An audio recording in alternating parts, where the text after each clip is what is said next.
Okay, so I bought these lovely strawberries. Keeping it in the healthy regime, I'm also going to make bliss balls today and show you how it's done.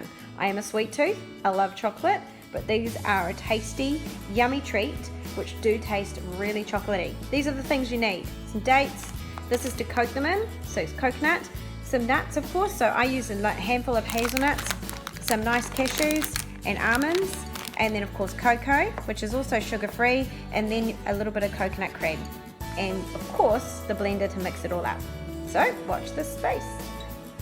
Okay, so I've got a handful of each of those nuts that I showed you earlier, and of course some chopped up dates, 2 teaspoons of cocoa. Mix this one up in your blender first just to get it all fine, and then you add just a little bit, a touch of coconut cream, enough to make the consistency sort of smooth enough to roll into little round balls.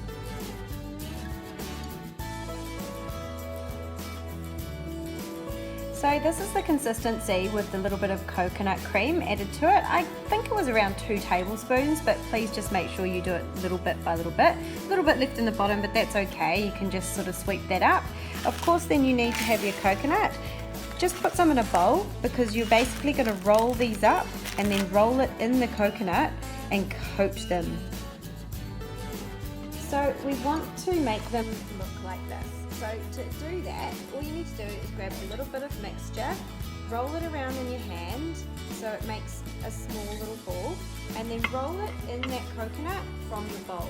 And there you have it. You've got healthy chocolatey treats. Keep them in the fridge because they'll last a lot longer, and you can have them when you want a bit of sugar or with your yummy strawberries.